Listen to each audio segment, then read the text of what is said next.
Pessoal, boa noite. Vamos entrando aí para começar mais uma live da revista Temporalidades. Vou só aguardar a professora Maria da Glória entrar para convidar ela.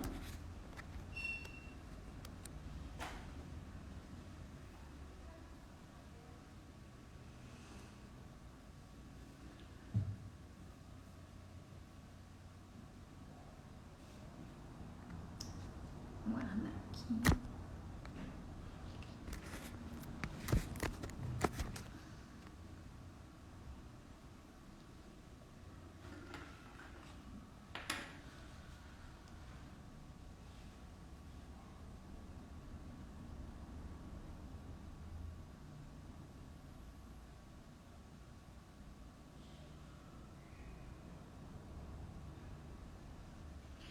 A professora Glória entrou.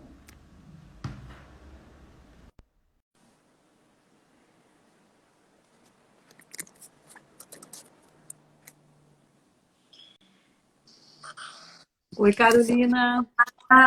Boa noite de novo. Boa noite. Tudo bem? Tudo jóia. Então, eu já adiantei antes de você entrar, né? Já pré-iniciei a live. Então, dando boa noite também para todas as pessoas que estão entrando aí para acompanhar a live com a gente. Mais uma live da revista Temporalidades. O tema de hoje é a escrita de biografias na história.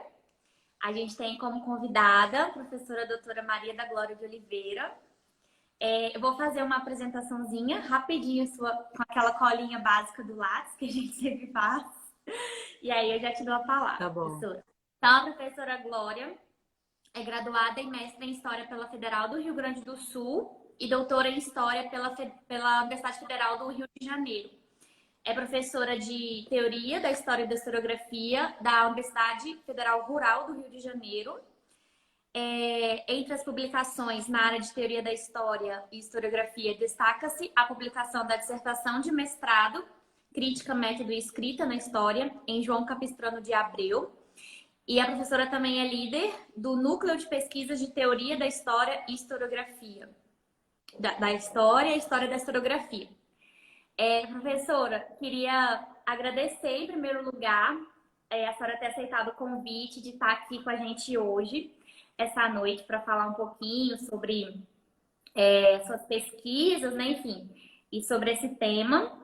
E queria deixar, né, você falar um pouquinho aí. Depois você já poderia começar falando um pouquinho para a gente, contando um pouquinho sobre a sua trajetória de pesquisa, né? Como a gente sempre fala nas lives, as lives da revista sempre têm ajudado muitas pessoas que estão iniciando alguma pesquisa dentro dos temas, que têm dúvidas, né? Enfim. Então, acho que a gente pode começar falando um pouquinho sobre a sua trajetória de pesquisa, como que, né, a senhora chegou nesse tema. E é isso. E aí depois a gente vai conversando mais. Pessoal que está entrando, que está acompanhando, quem quiser deixar pergunta, pode escrever aqui direto no chat, que a gente vai ter um tempinho depois da fala da professora para perguntas. Aí a gente vai abrir um debate para perguntas, tá bom? Muito obrigada. Tá ótimo. Obrigada a você, Carolina. Eu agradeço o convite aí, né? Agradeço a você e agradeço também a todo o pessoal da revista Temporalidades, né? É um prazer estar aqui para conversar sobre a minha pesquisa, né? Meu projeto pessoal de pesquisa, que é um projeto, né, Carolina, como todos os projetos de pesquisa, que tem uma história também, né? Um projeto de história que tem uma história e tem uma história vinculada também à minha trajetória institucional, à minha formação, né? E eu gosto muito de lembrar essa trajetória e reforçar os vínculos institucionais que a minha pesquisa possui, né?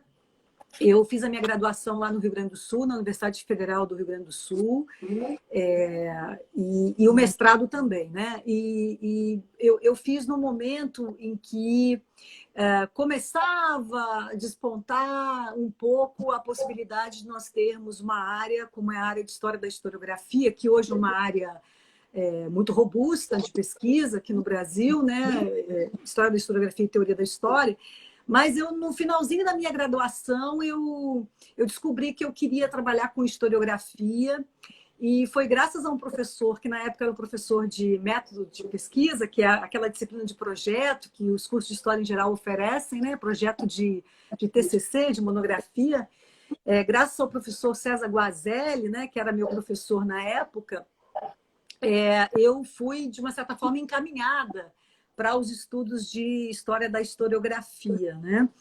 E eu lembro que eu tinha muitas dúvidas em relação a essa escolha, se de fato estudar historiografia era fazer pesquisa histórica, né? Naquela época ainda havia esse tipo de dúvida, né? Hoje, acredito que um estudante de graduação, dependendo onde a universidade ao qual ele está vinculado, dificilmente vai ter esse tipo de dúvida, né? Porque a gente tem uma área hoje muito bem constituída, a gente tem revista, tem eventos, tem uma sociedade, enfim. Então, foi um pouco essa a minha chegada, né? Foi ainda no final da graduação, a minha chegada na área de estudos de história da historiografia. Eu acabei fazendo uma monografia de final de curso sobre historiografia sul-riograndense. Eu estudei um autor muito pouco conhecido fora do Rio Grande do Sul, né, que é o historiador Alfredo Varela, era um historiador positivista, enfim, que escreveu História da Revolução Farroupilha. Enfim, e eu acabei fazendo um projeto depois de mestrado, já com o professor Temístocles César, né, que estava retornando da França, do seu doutorado lá com François Hartog. Foi bem nesse retorno do professor Temístocles que eu acabei me vinculando a ele, né, para fazer um projeto mais voltado para uma historiografia, vamos chamar assim, nacional, né?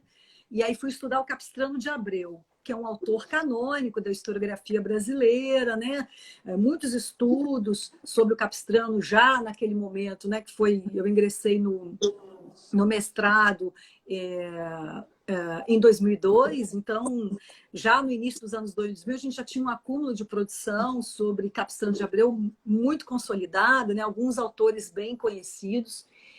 Bom, e eu acabei entrando nesse campo da pesquisa da história da historiografia por conta desses fortes vínculos institucionais e apoio que eu encontrei lá na URGS. A URGS criou uma linha de pesquisa de historiografia e teoria da história ainda lá no início dos anos 2000, né? E foi nessa linha de pesquisa que eu acabei também ingressando e me vinculando. E isso me permitiu, claro, né, ter uma certa abertura de interlocução com outros autores, com outros pesquisadores da área, né? E foi também por intermédio do Temístocles que eu conheci o professor Manuel Salgado, né, professor aqui da UFRJ, né, já falecido, já uns 10 anos, uma perda irreparável, né, para o nosso meio acadêmico. E eu acabei conhecendo o professor Manuel Salgado, que veio a ser o meu orientador de doutorado. E eu segui, de fato, né, tanto no mestrado quanto no doutorado, eu segui trabalhando na área da história da historiografia. Só que aí, quando fui para o mestrado, eu resolvi trabalhar com a revista do IHGB, né? Com um contexto um pouquinho mais recuado daquele que eu estudei lá com Capistrano, que é o contexto da segunda metade do 19, primeiras décadas do 20, né? E em vez de focar num autor, né, que foi o trabalho que eu fiz no mestrado, eu acabei focando numa questão, né, que é a questão da biografia como problema historiográfico no Brasil no século XIX. Então, o meu estudo foi uma tentativa de pensar o lugar da biografia na historiografia brasileira do século XIX. Que lugar era aquele? Por que eu encontrava tantas produções biográficas numa revista como a revista do IHGB, que foi o lugar, a instituição onde a pesquisa histórica e a escrita da história, vamos chamar assim, mais institucionalizada e mais profissional, vamos botar entre aspas, tá? Começou aqui no Brasil. Então, foi um pouco esse o caminho, quer dizer, foi um caminho institucional aberto, algumas possibilidades institucionais, né? Eu tive essa felicidade, eu digo isso porque eu acho que é sempre mais fácil, né? Quando você se encontra um tema e um tema encontra você e você tem uma interlocução institucional. O que eu percebo às vezes em alguns alunos, né? Sobretudo alunos da graduação que eu acompanho, né? É que há uma escolha de um tema e esse tema não leva a uma interlocução muito fácil. Às vezes a interlocução não está muito próximo, né? Ou sequer às vezes tem uma interlocução, né, muito direta, né, dependendo do tema. Então eu tive essa felicidade porque eu acho que um trabalho de pesquisa, vamos chamar assim, bem-sucedido, né? Ele depende em grande parte dessa interlocução, dessa vinculação institucional, né? Aquele lugar social lá que o Sertor delimita como sendo uma dos elementos fundamentais da operação historiográfica, né? Mas foi esse o meu começo. Sim, não, com certeza. A interlocução, ela facilita muito, né? E sobre essa questão da biografia, né? Enfim, quais foram os tipos de fonte que você mais utilizou na sua pesquisa? Quem está aí interessado em pesquisar dentro dessa área? É só arquivo físico, né? Hoje, com a pandemia, né? Acho que tá todo mundo querendo correr agora ao encontro de fontes online, né? Porque na situação que a Sem gente dúvida. viveu, na verdade, o ano inteiro praticamente, né? E nem sabe, nem tem previsão. Há alguns arquivos, assim, poucos, né? Podem estar começando, mas tem muitos arquivos que não tem nem previsão de abrir. Então, queria que você falasse um pouquinho sobre o trabalho de fontes. No momento que eu delimitei um pouco o meu tema de pesquisa, né, eu delimitei muito também numa interlocução com a tese do Temístocles César, né? A tese dele foi sobre Van Hagen, mas uma tese que também abria uma discussão sobre historiografia brasileira do 19, né? Porque falar de Van Hagen e não falar do entorno historiográfico todo, né, do século XIX, ao qual o Van Hagen, né, se vincula, seria impossível. Então, a tese do Temístocles foi uma grande referência, não estava nem traduzida, né, porque ele escreveu lá na França, e eu tive acesso, então, já na condição de orientanda dele, alguns trechos da tese e tal, que ele foi me passando, e afora isso, eu tinha também um acesso aos trabalhos clássicos sobre historiografia brasileira do século XIX, né? Eu estou falando da bibliografia primeiro, tá, Carolina? Para chegar lá nas fontes, tá? Então, os trabalhos clássicos que lá no início dos anos 2000 nós tínhamos, já era o trabalho do professor Manuel Salgado, né? O trabalho da professora Lúcia Guimarães, né?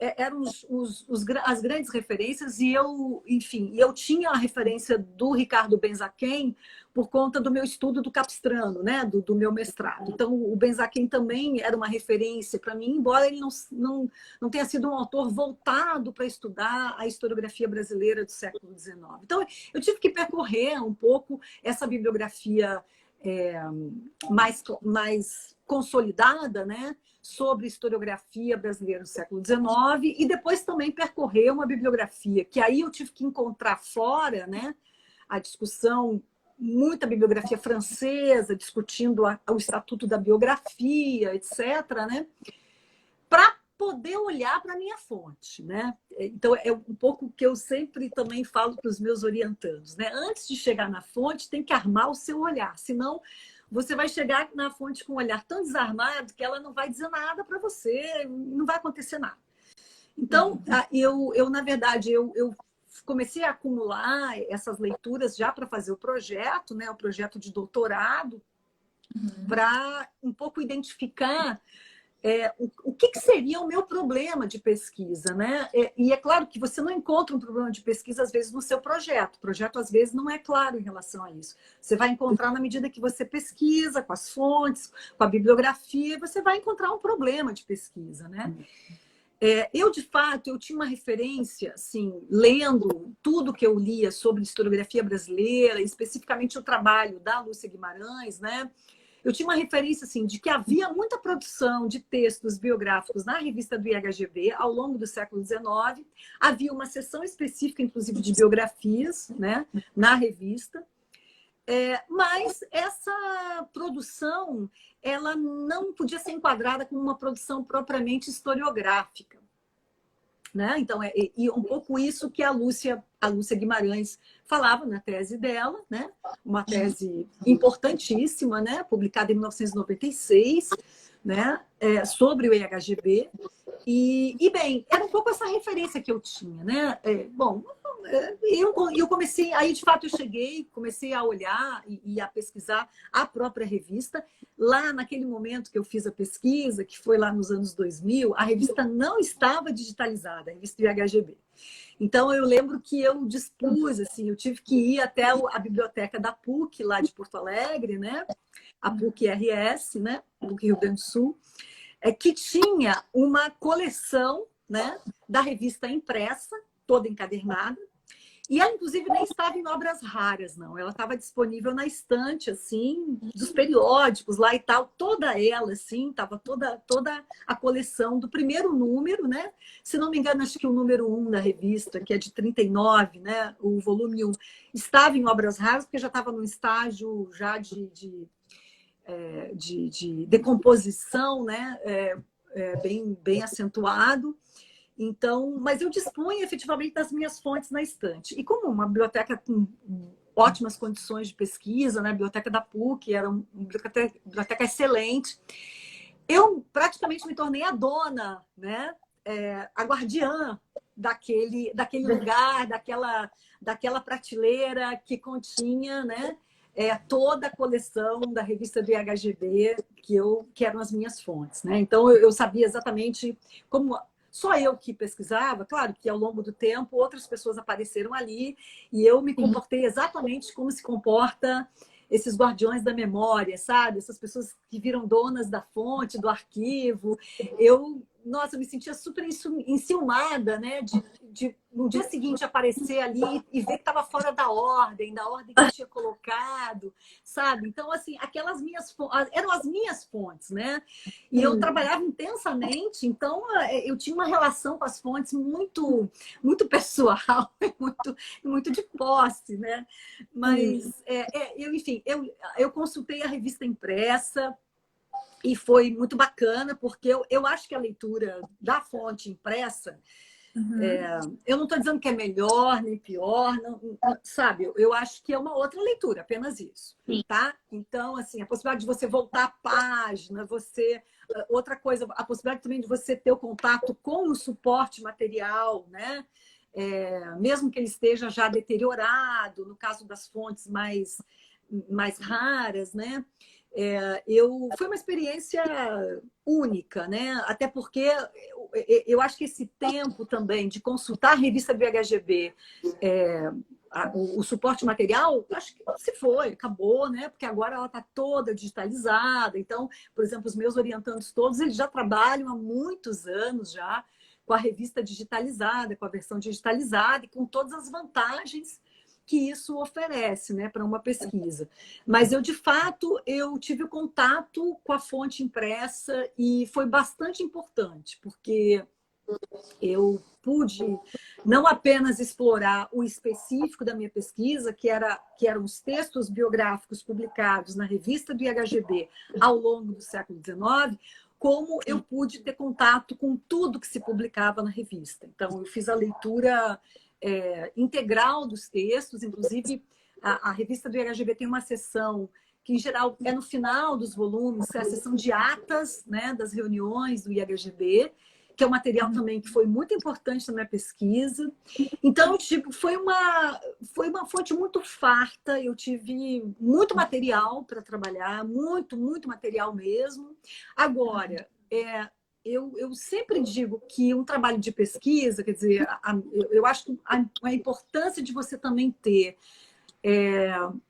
categorias teóricas e ter um arsenal teórico que dê suporte para você fazer as análises é fundamental para o uso, por exemplo, de um grande material empírico, como é o caso, por exemplo, de uma fonte como é a revista do IHGB, né? Ou de outras fontes que a gente sabe que oferecem muito material, e aí o problema é o que fazer com esse material todo, né? Como você produz análise densa, teórica, a partir desse material.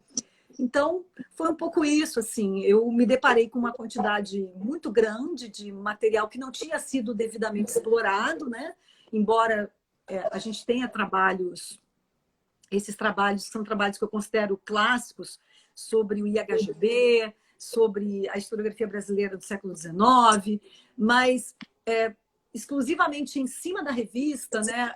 Acho que eu fiz um trabalho assim, de decupagem de muita coisa, né? Que não tinha entrado ainda nessas pesquisas. É claro que agora os trabalhos que vieram depois já são trabalhos que eu considero que oferecem outras perspectivas e acrescentam muitos elementos importantes à minha pesquisa, né? A minha pesquisa, eu defendi a minha tese em 2009, então eu acho que eu estou começando, quer dizer, eu comecei a achar que a minha pesquisa envelheceu, que as pesquisas envelhecem, né?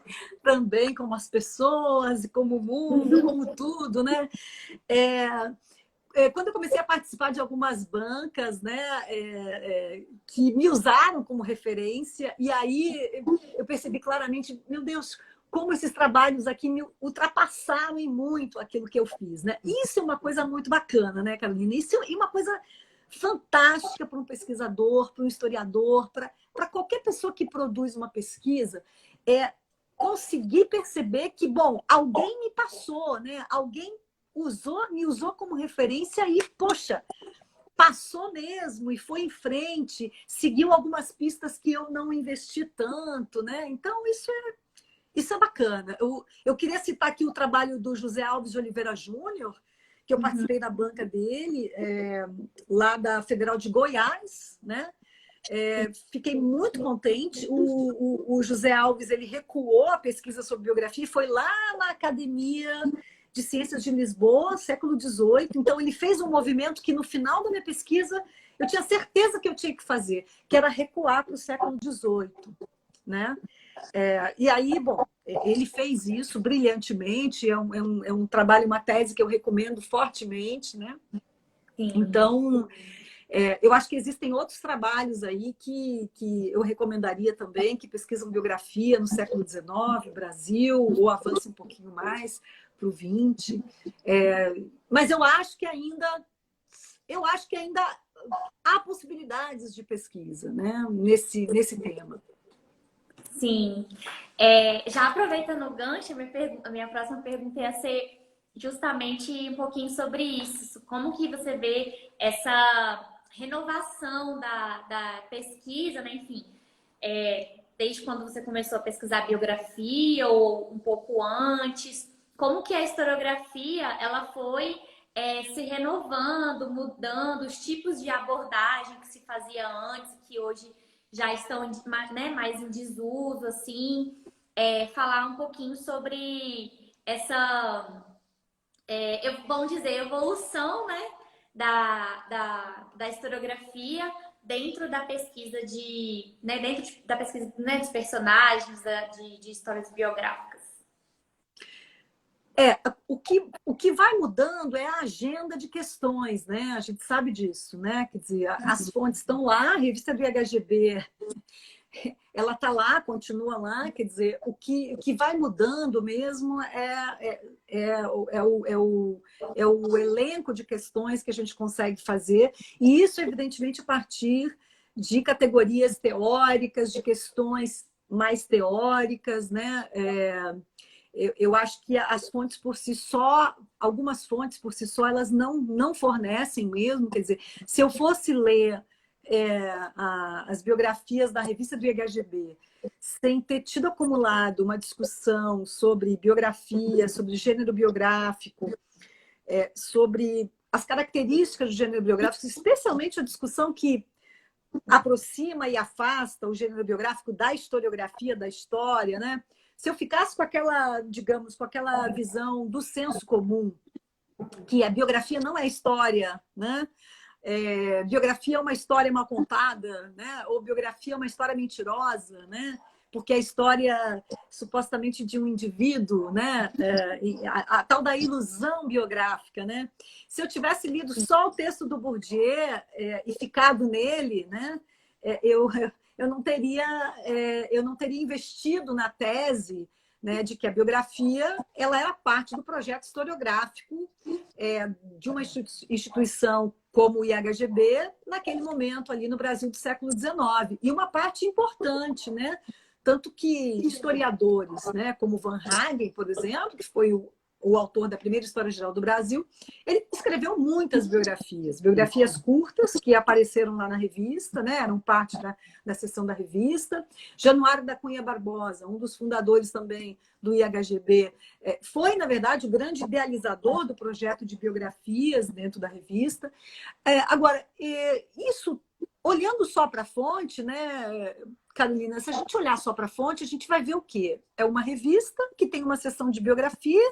Quando você começa a ler as biografias, elas são muito maçantes, muito cansativas, né? Porque é uma retórica muito moralizante, né? É uma narrativa muito moralizante, né? Essa linguagem que é mobilizada. Oi?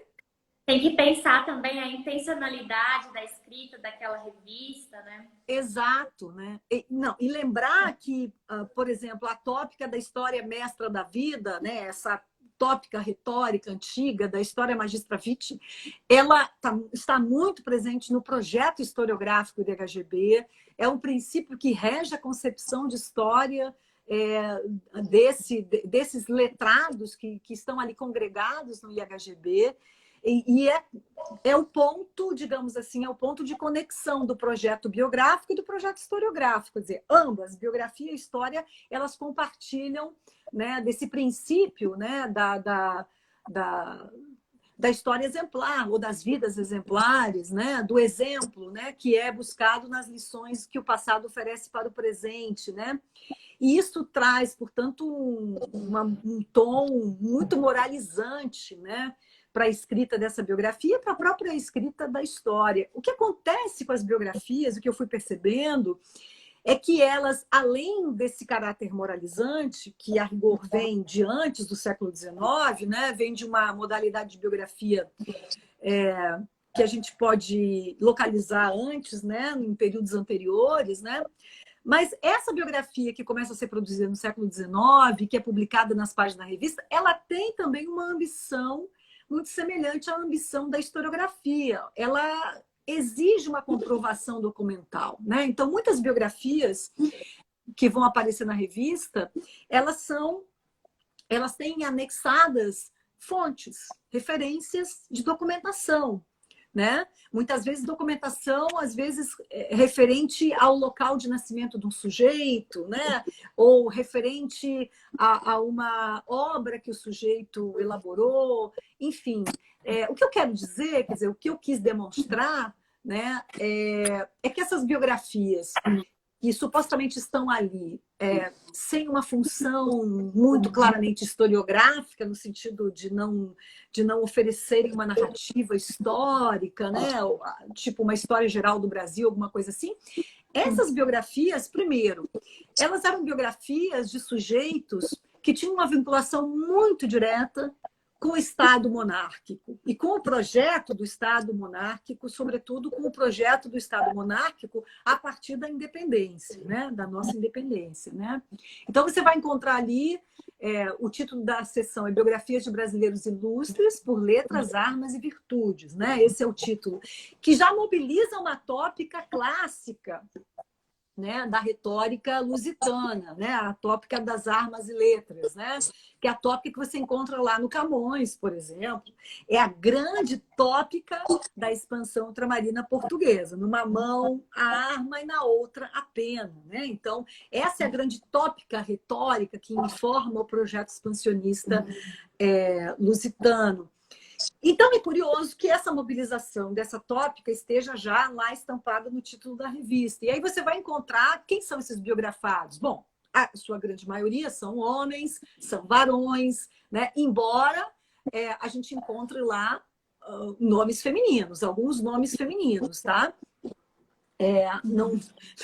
Não é possível também encontrar mais nomes femininos, né? Quer dizer, isso é uma questão também, né? Que eu me colocaria hoje, naquele momento eu não me colocava, né? Essa questão, mas enfim, é interessante perceber quem são esses nomes femininos, né? Em geral são mulheres que lutaram durante o período colonial, como é o caso da Filipa Camarão, por exemplo, né? E que, claro, elas têm sempre um esposo, né? Um marido que lhe fornece um pouco da celebridade a que elas têm direito nessa galeria de ilustres, né? Então, eu me recordo agora da Filipa Camarão, claramente como a figura dela, a biografia dela é construída em torno, né, do Felipe Camarão, né? Então, e por aí vai, quer dizer, aí você tem outros nomes que também estão vinculados um pouco a uma figura feminina, que é uma figura muito vinculada ao projeto de construção do Estado Nacional. Então, você não vai encontrar nenhuma figura, nenhuma precursora do feminismo moderno despontando por lá, né? Então, como é também uma galeria, né, que é uma espécie de espelho, né, da própria composição social e do perfil social dos sócios do IHGB, também o que nós encontramos? Fundamentalmente, os biografados são grandes homens, né, que serviram à nação, serviram ao Estado Nacional, né?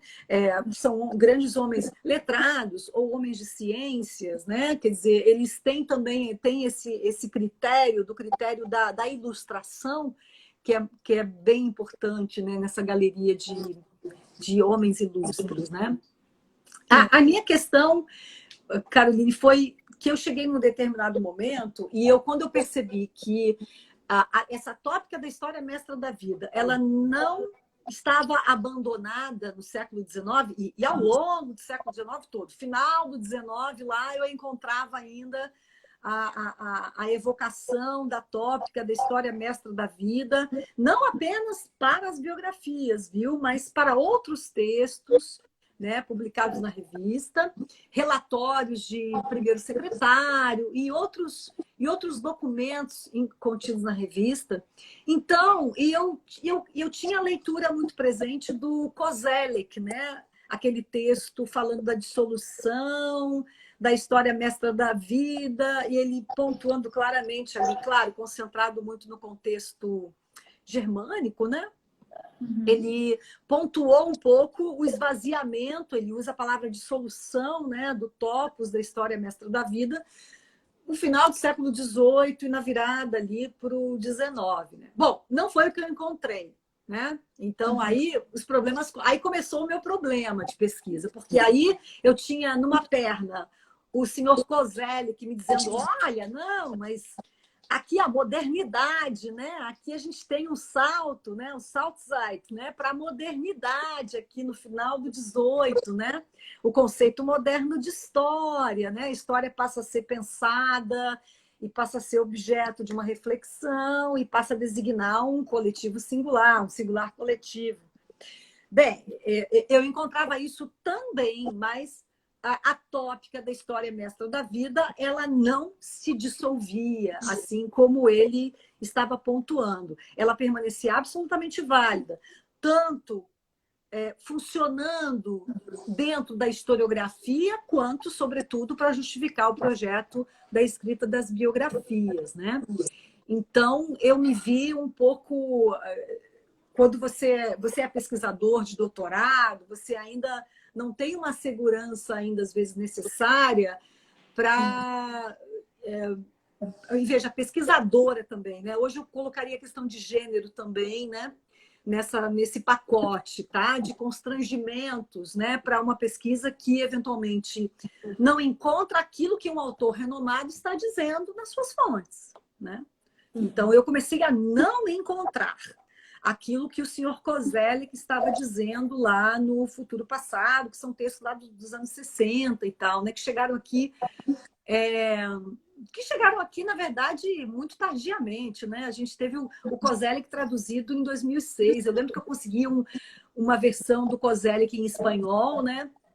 Eu era a única que tinha lá e eu vivia emprestando para todo mundo. Acho que foi em 2003 que eu consegui essa versão, a edição espanhola do Kozelek do Futuro Passado. E bem, o que eu quero te dizer é que no final da minha pesquisa, é que eu efetivamente encontrei a minha tese, né? Que a minha tese, qual é a minha tese? É de que a história, né? Ela, para se alçar, né? E conquistar o seu estatuto, a historiografia moderna, né? Como disciplina, né? Como uma disciplina e como um conhecimento, com o estatuto de conhecimento científico, entre aspas, porque comprovado mediante evidências e fontes, etc., né? Bom, a história e a historiografia, para se alçar a essa condição moderna, né, do século XIX em diante, ela não precisou abrir mão desses preceitos antigos, né? Tais como o preceito da história mestra da vida. Então, isso faz com que a gente olhe para a historiografia do século XIX, né? Com um olhar que matiza um pouco mais, problematiza essa ideia de que nós temos ali já uma historiografia moderna. Né? Ou então, a perspectiva contrária, não, de que no Brasil faltou essa modernidade, né? Um pouco aquela tese... um pouco da falta, né? O Brasil como uma historiografia mais atrasada, etc. Não, nós temos ali, de fato, uma historiografia que a gente pode dizer que ela já passa a incorporar alguns traços e ambições da historiografia moderna, dessa historiografia que é pautada pela comprovação das fontes documentais, né?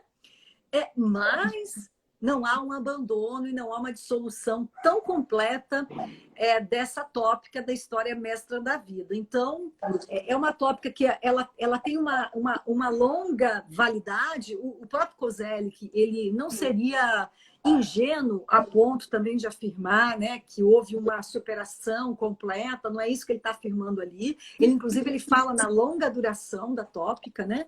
Agora, como ele ficou concentrado, né, as fontes do Kozelek são fontes ali que não foram as minhas fontes e de outras pessoas, né? Então, a gente compra a tese do Kozelek e aí quer aplicar, né? Aqui né, compra a tese do autor alemão para aplicar aqui na nossa província, né? Um pouco essa nossa forma de dependência acadêmica que nós temos com os autores estrangeiros, né? Quando, na verdade, né, a nossa historiografia aqui ela fornece outros elementos, né, e outras questões para a gente fazer essa interlocução com essas pesquisas já pré-existentes. Né? Sim, não, com certeza. A senhora já começou a falar um pouquinho sobre a questão, né, do feminino, da mulher, também tinha deixado uma questão sobre isso, né? Que eu tive a feliz oportunidade de fazer uma disciplina, não sei se você vai lembrar, que você ofertou no semestre passado na UFMG sobre estudos decoloniais. Sim.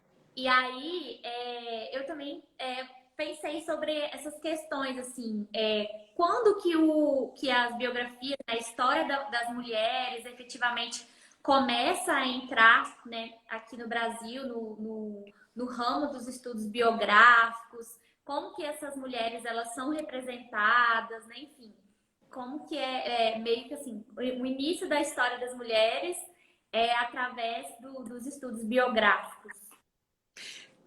Isso que você está apontando é bem interessante, né? Porque, de fato, né, uma das primeiras formas de história das mulheres, né, é a biográfica. Né? Quer dizer, a biografia foi um gênero que, embrionariamente, vamos chamar assim, né? Porque eu gosto sempre de botar aspas, né? Porque parece que houve a gente está falando de uma coisa um pouco determinista, assim, né? Porque poderia não ter acontecido, né? Poderia não ter se constituído enquanto tal, mas a gente vai encontrar o gênero biográfico tendo esse uso, né? E é curioso quer dizer, o uso aparecendo como das primeiras formas de contar a história das mulheres, quer dizer, contar a história de algumas mulheres, né? De algumas mulheres escolhidas, né? Para serem biografadas. Então, o gênero biográfico ele vai aparecer muito e vai dar, a gente vai encontrar, né? Antologias do tipo Mulheres Ilustres. Isso a gente encontra em Portugal, encontra na França, encontra, né, em vários contextos e outros contextos, né? É uma coisa curiosa, né, que aconteceu com a minha pesquisa, é que como eu não tinha um olhar treinado, né, e as minhas referências todas eram referências de autores masculinos, né, sobretudo autores da teoria da história. A teoria da história é um campo extremamente dominado por autores, né, do sexo masculino, né? Então, as minhas referências todas eram teóricas, eram todas, além de serem franco-germânicas, elas eram isso, homens, né? Escrevendo sobre teoria da história e homens escrevendo sobre biografia também, né? Uhum. O que aconteceu, né, com a minha pesquisa? Eu estendi a minha pesquisa de doutorado até a última década, né? Vamos dizer, até a República. Eu estabeleci como recorte, isso foi a minha pesquisa de doutorado.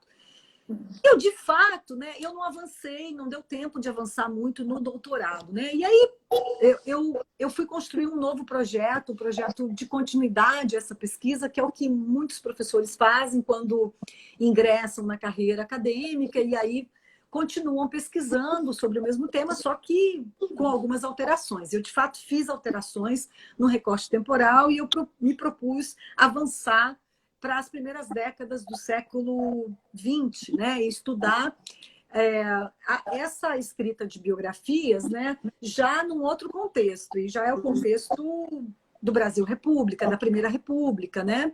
Então, é um contexto muito diferente desse contexto que eu estudei na minha tese, que é o contexto do Brasil Império, do Segundo Reinado. Então, eu um pouco criei esse projeto para tentar perceber o que houve de alteração ali na escrita de biografias e na relação dessa escrita com a historiografia, né? E aí eu encontrei uma obra chamada Mulheres Ilustres do Brasil, de uma autora chamada Inês Sabino, né?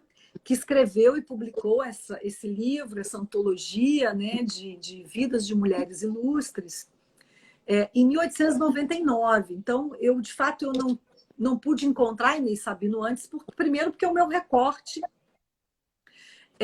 não me permitia, né? E dentro do meu recorte original lá de pesquisa do doutorado, eu tinha só a obra do Joaquim Norberto Silva Souza, né? Que era um letrado vinculado ao IHGB, que escreveu o Mulheres Ilustres, né? Mulheres Ilustres do Brasil. Não, Mulheres Célebres do Brasil é o título da obra do Joaquim Norberto, tá? Joaquim Norberto, acho que foi vamos dizer assim, mais feminista dos sócios do IHGB, se é que a gente pode falar isso, mas assim, quer dizer, feminista muito longe, mas assim, pelo menos ele foi o sócio do IHGB que propôs que a Beatriz Brandão, que era uma poetisa muito conhecida, né, mineira, que ela fosse incorporada como sócia. Sim. Ele propôs isso, né? Lá para o primeiro secretário, enfim, para a diretoria do IHGB, vamos dizer assim. E claro que a Beatriz Brandão não entrou, né? O nome dela foi barrado. Foi barrado. Eu digo claro, mas por quê? Né? Claro que não, né? Foi barrado por critérios absolutamente androcêntricos. Isso está numa ata em que a comissão que avalia, né, o ingresso ou não de sócios, né, tudo passava por uma comissão composta, entre outros, pelo Joaquim Manuel de Macedo, né, o próprio Joaquim Norberto, que propôs o nome da Beatriz Brandão, que era uma poetisa. Essa comissão julgou que, a despeito, né, da produção de qualidade, produção poética, né, que o fato dela ter uma produção poética, veja, pelos estatutos de HGB de meados do século XIX, não era um impeditivo, não era um impedimento para ela ingressar, porque outros sócios ingressavam, né, tendo produções não estritamente historiográficas, tá? Mas a ata em que é formulada e é justificada a recusa do nome do ingresso da Beatriz Brandão é muito clara nesse sentido, né? A ata diz que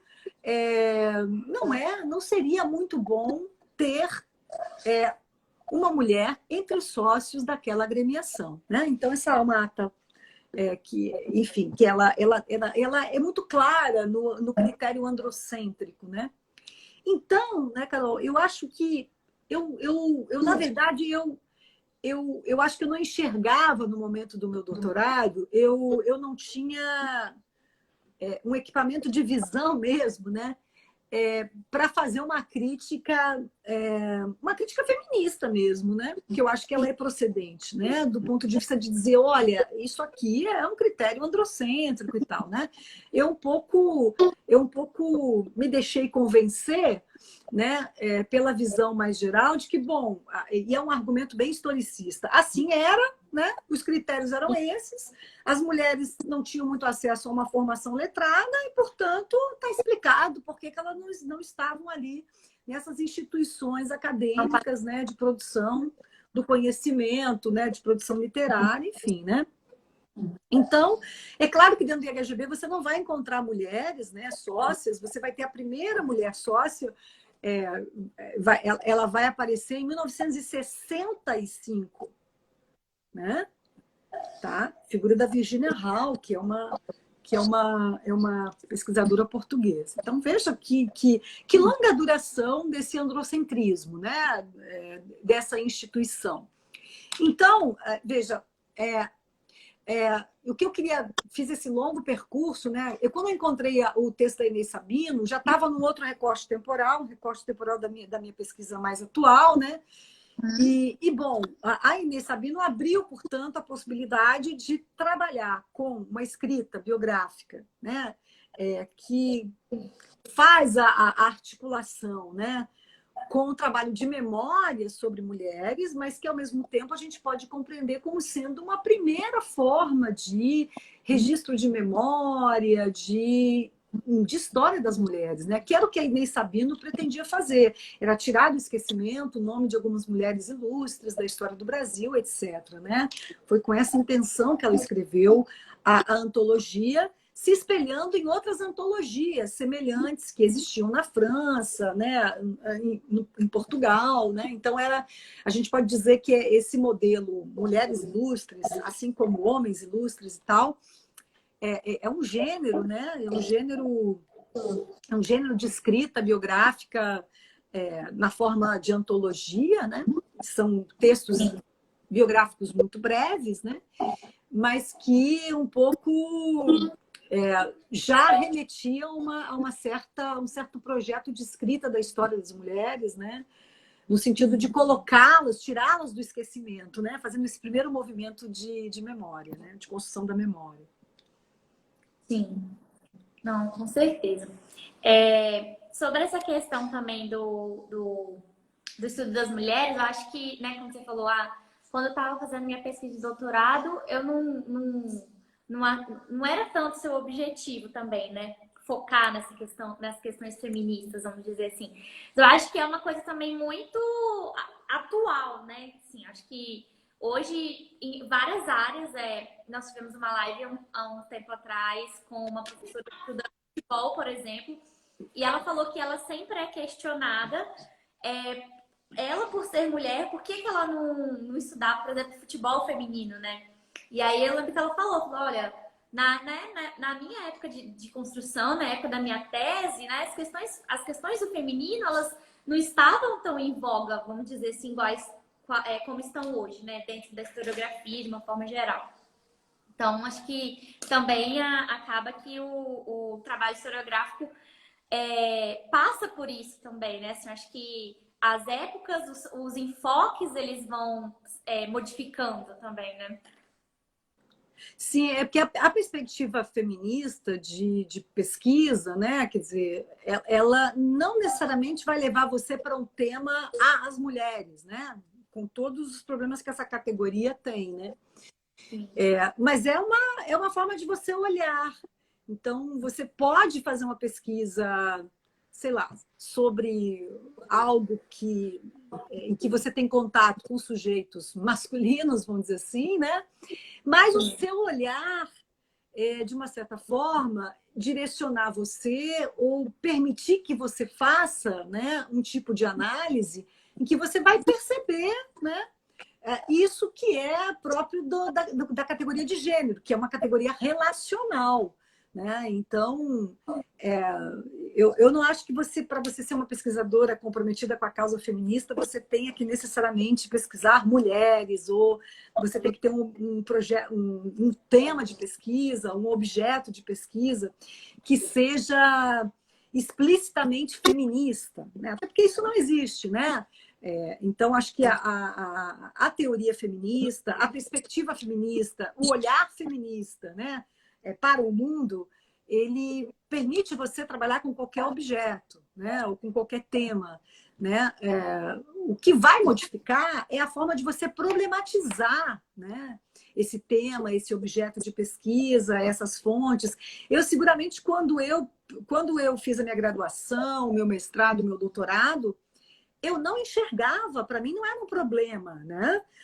Estudar um autor, como eu estudei o Capistrano de Abreu, que chamava algumas mulheres de masculinas, né? Ele chamava a própria Virginia Hall de muito masculinizada, né? A fulana é muito masculina. Eu li aquelas cartas do Capistrano, eu achava graça e tal, quer dizer, para mim não era uma questão. Por quê? Porque a minha formação não me deu também nenhum elemento, né?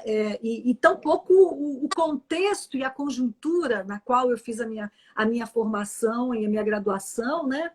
Tampouco me deu, porque necessariamente não é a universidade que vai dar para você esse olhar, né? Você pode, hoje, sobretudo, o que está acontecendo, né, Caroline, é que são as alunas que estão trazendo essa demanda, né? É o novo perfil de aluno que está trazendo essas demandas para a universidade. Então, eu sempre brinco que nas minhas turmas de teoria, eu tenho feministas que são feministas desde criancinha, né? Desde que nasceram, né? Então, ao contrário da minha geração, por exemplo, que pode até ter sido feminista em alguns momentos, mas que não teve, digamos assim, uma postura feminista assumida, sobretudo dentro da academia, né? Porque a nossa história aqui do feminismo na academia aqui no Brasil foi uma história muito diferente do feminismo, por exemplo, na academia lá nos Estados Unidos, né? Nos anos 70, 80, né? A gente, basicamente, o nosso movimento feminista aqui, ele ficou muito ao largo, né? Ficou muito fora da academia, né? Ele está entrando agora com toda a força. Então, eu acho que isso afetou a minha digamos, o meu olhar, né? E não só o meu, de muitas colegas, né? E o que eu posso dizer é que eu diria que as pesquisadoras, elas não estão ausentes, né, do campo de pesquisa ou do campo da história, né? Elas estão ali, estão pesquisando homens, né? Inclusive, são as historiadoras que são responsáveis pelo cânone predominantemente masculino que nós temos, né? Porque são estudos de historiadoras que acabam reforçando esse cânone, né?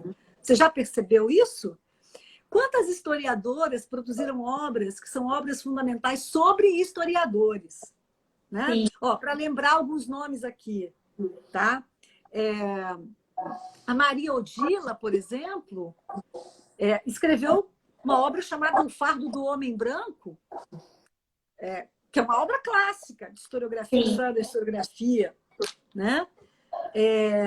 Quantas autoras foram estudiosas, né, das obras dos historiadores? Então, nós somos grandes leitoras de historiadores, de teóricos, né? E nós acabamos, de uma certa maneira, ajudando e contribuindo a reproduzir um cânone que é muito masculino, né? Então, acho que agora é o momento da gente um pouco reverter esse quadro, ou um pouco tentar equilibrar um pouco mais essa assimetria, né? Romper um pouco essas assimetrias, né? Não, sim, pois é. A Marina até comentou aqui os tensionamentos que o próprio movimento social vem fazendo há algumas décadas, né? A Ana também comentou aqui, mulheres precisam escrever sobre mulheres. Então, acho que Eu acho que sim. Eu acho que a gente tem que fazer uma coisa que é importante, né? Porque é muito difícil também, né? Fazer isso. Sobretudo quem trabalha com história intelectual, tá?